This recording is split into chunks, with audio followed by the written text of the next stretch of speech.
बच्चों, let's read the question. The question says give an account of early work in taxonomy. Question में हमें बोला है कि अर्ली वर्क इन टैक्सोनॉमी के बारे में हमें बताना है. की कॉन्सेप्ट देखते हैं इस क्वेश्चन का पहले. सो इन दिस क्वेश्चन हमारा की concept is taxonomy.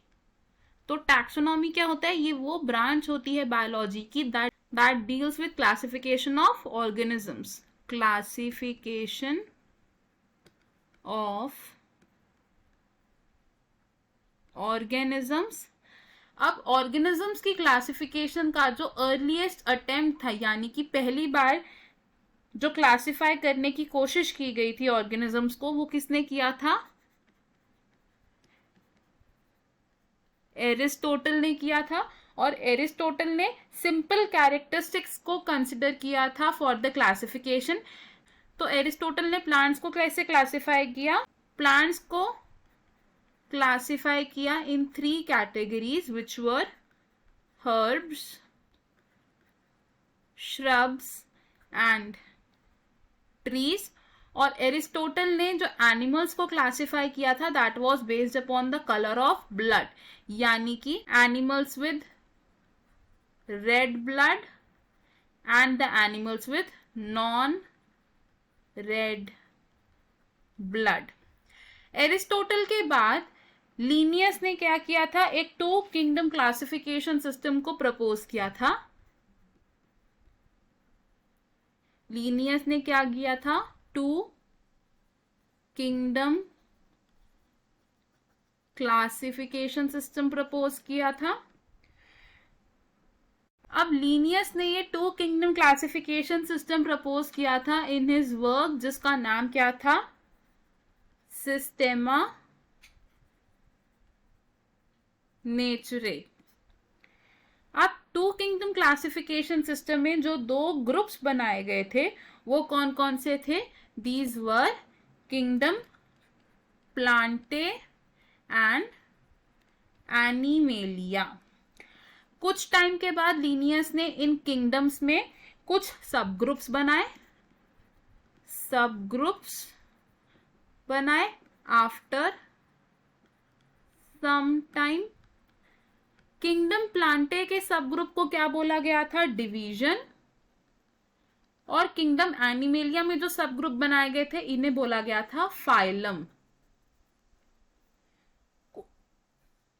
And after some time जब यूनिसेल्युलर ऑर्गेनिजम्स की डिस्कवरी हुई, when unicellular organisms were discovered. Unicellular organisms की डिस्कवरी के बाद क्या किया? इन ऑर्गेनिजम्स को क्लासिफाई किया as the motile and non motile organisms. Motile and non motile organisms. Motile organisms वो थे जो मूव कर सकते थे, और इन ऑर्गेनिजम्स को प्लेस किया गया in phylum protozoa of kingdom Animalia. Phylum protozoa of kingdom Animalia. And non motile organisms को कहाँ प्लेस किया गया? In kingdom Plantae.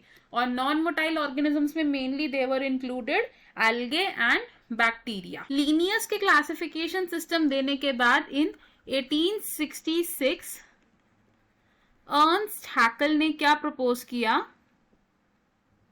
अर्नस्ट हैकल ने एक 3rd किंगडम इंट्रोड्यूस किया.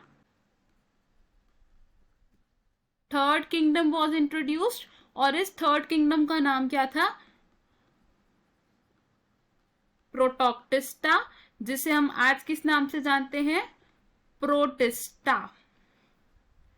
लेटर इन 1937 एक 2 एम्पायर 3 किंगडम क्लासिफिकेशन प्रपोज हुआ. और ये सिस्टम ऑफ क्लासिफिकेशन किसने प्रपोज किया था? It was propose by चार्टन. अब इस क्लासिफिकेशन सिस्टम के अकॉर्डिंगली हमारे 2 एम्पायर्स क्या थे? दे वर eukaryota and prokaryota.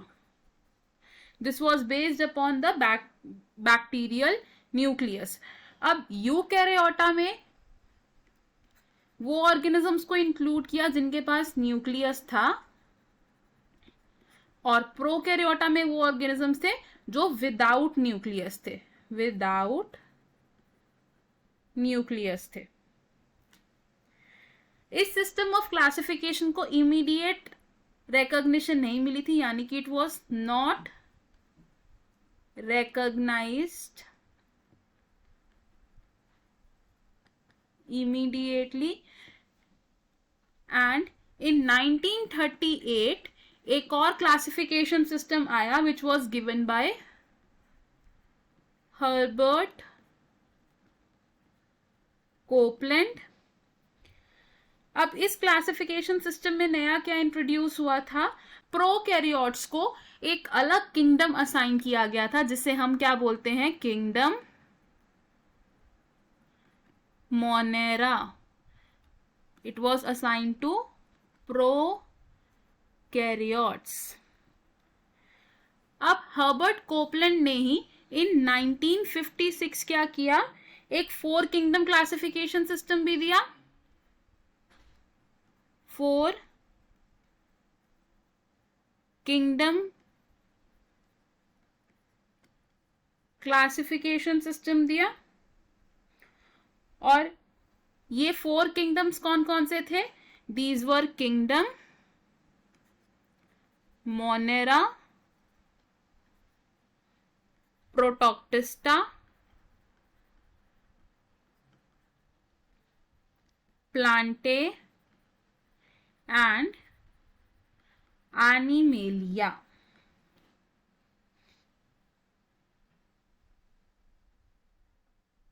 तो मोनेरा किंगडम में थे सभी प्रोकैरियोट्स, प्रोटोक्टिस्टा किंगडम में थे eukaryotes except plant and animals.